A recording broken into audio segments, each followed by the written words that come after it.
Bonjour à tous, on se retrouve pour une nouvelle émission de Disney News. Je vais tenter un format un peu différent cette fois, on va tester pour voir une nouveauté, voilà, le format vlog que j'ai déjà fait dans plusieurs Disney News maintenant. Pour voir si ça marche, si ça vous plaît, bien sûr dites-moi si ça vous plaît que je continue, parce que moi je commence bien à accrocher, donc on verra. Donc voilà, donc c'est une nouvelle émission de Disney News, donc avant tout le générique bien sûr.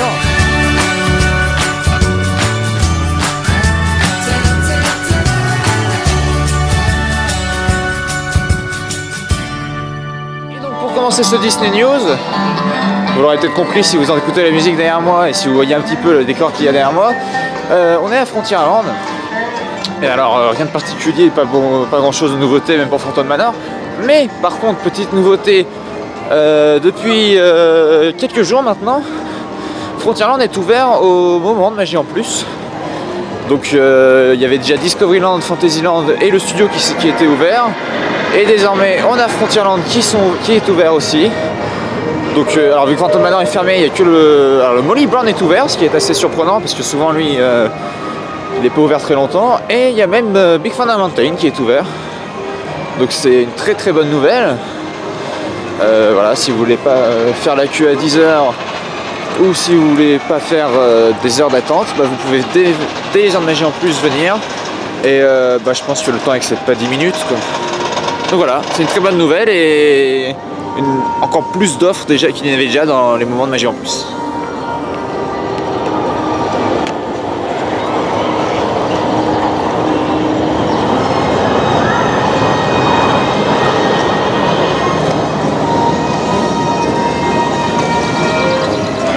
Donc on est maintenant devant Phantom Manor pour parler un petit peu de ce qui va arriver. On a Halloween et un petit peu de Phantom Manor aussi. Donc l'attraction est toujours fermée, hein. Je vous tiens au courant parce que normalement avec la soirée Inside Ears, qui est le 12 avril, on aura peut-être une date officielle enfin.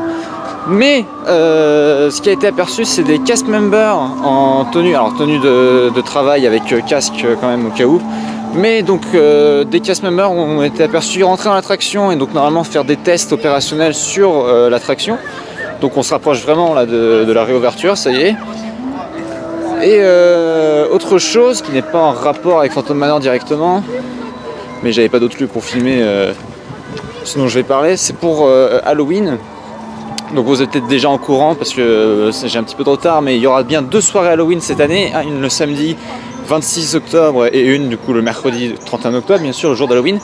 Et comme vous avez peut-être pu voir, on va vous mettre le visuel quelque part sur l'écran, juste là du coup. Ursula est très mise en avant sur le visuel et ce n'est pas pour rien parce qu'il y a des castings pour la nouvelle saison d'Halloween là, qui arrive en octobre.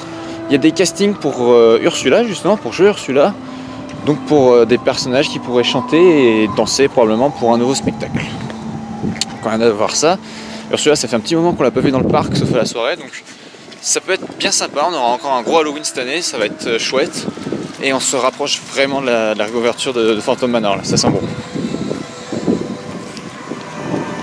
Maintenant petite partie à Fantasyland, comme vous pouvez voir derrière moi, Dumbo est toujours en travaux donc jusqu'en juin. Juste un petit point pour ceux qui viennent, les bassins de Fantasyland du coup sont complètement vidés.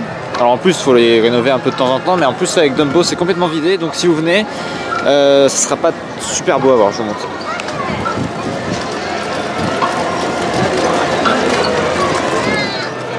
Il y a Moulin à Vent, là, tu veux dire. Ah ouais, c'est une voiture pour le bateau. Ça va garder super de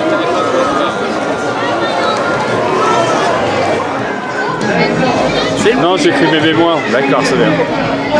On se retrouve maintenant à Walt Disney Studios. Je suis désolé, il y a Guardians Galaxy en ce moment, je dois parler un peu fort. Comme vous pouvez voir derrière moi, Armageddon n'est plus, ça y est, c'est fini. Alors la zone fermée est très très grande. Si vous allez au magasin de la Tour de la Terreur, c'est directement à l'extérieur, les palissades.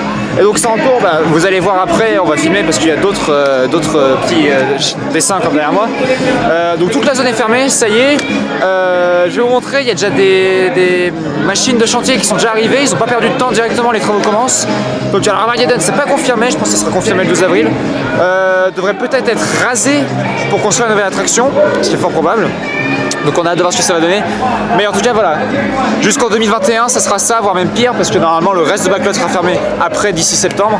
Mais bon pour l'instant voilà, c'est pas très agréable à voir, mais au moins ils ont déjà thématisé les palissades, ce qui est assez sympa.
Sur la place des stars, il ne faut pas oublier aussi, on vous a montré les palissades d'Armageddon, mais il n'y a pas de palissade, mais Disney Junior Lava Stage est aussi fermé, ça va pas tarder je pense les palissades d'arriver.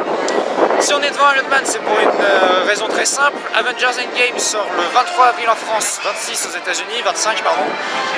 Donc ça y est, là on arrive à la conclusion on va dire de 10 ans du MCU. Mais les tickets sont déjà en vente aux États-Unis, en pré-vente, en France aussi, mais bon, c'est moins la folie. Sont déjà en pré-vente aux États-Unis. Tous les sites ont craché le premier jour, un peu comme le Run Disney, si vous savez ce que c'est de réserver le Run Disney.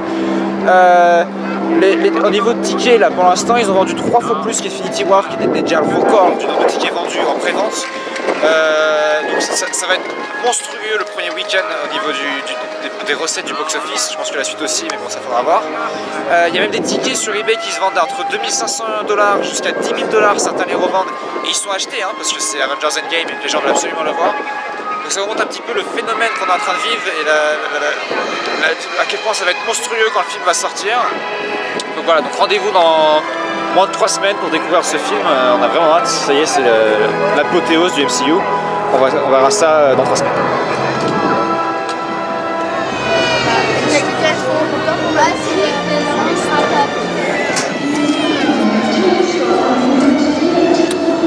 C'est un peu triste, hein.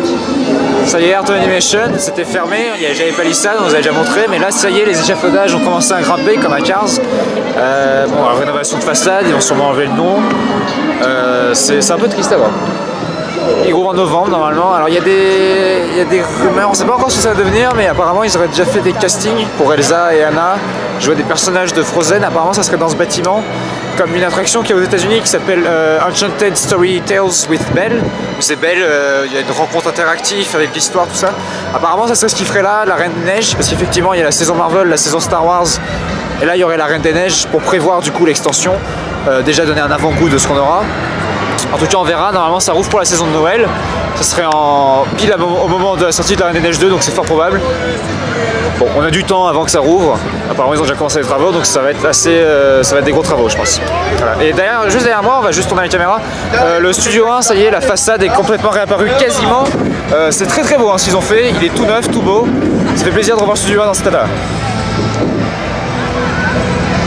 On est maintenant au studio pour notre dernière partie du Disney News.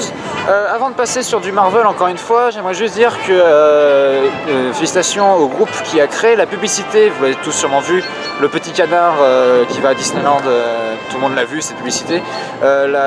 L'entreprise qui a créé cette publicité a reçu un prix pour la meilleure publicité de l'année. Donc voilà, hein, c'est pas rien, et c'est pour Disneyland Paris, donc on est content. Maintenant on va pivoter là, parce qu'il y a Captain Marvel juste derrière moi. Donc vous savez peut-être, je suis un très grand fan de Captain Marvel. Elle vient de franchir la barre significative du $1 milliard de recettes mondialement. C'est le 7e film du Marvel Cinematic Universe à rejoindre le club du milliard. Bon, il y a Infinity War à 2 milliards, mais bon voilà. Et c'est le premier film dont le personnage n'a pas été vu dans un autre film Marvel avant, dans un film solo, à franchir la barre du milliard. Donc c'est un grand aboutissement pour ce film. Et voilà, ça présage que du bon pour Endgame où elle revient. Et moi perso j'ai adoré, donc je suis très content pour elle. Et donc c'est tout pour ce Disney News, on se retrouve la semaine prochaine normalement pour un Disney News très spécial, vu qu'il y aura la soirée Inside Ears le 12 avril, je vous rappelle. Donc on se retrouve la semaine prochaine pour un plein d'annonces, et d'ici là, portez-vous bien, à la semaine prochaine.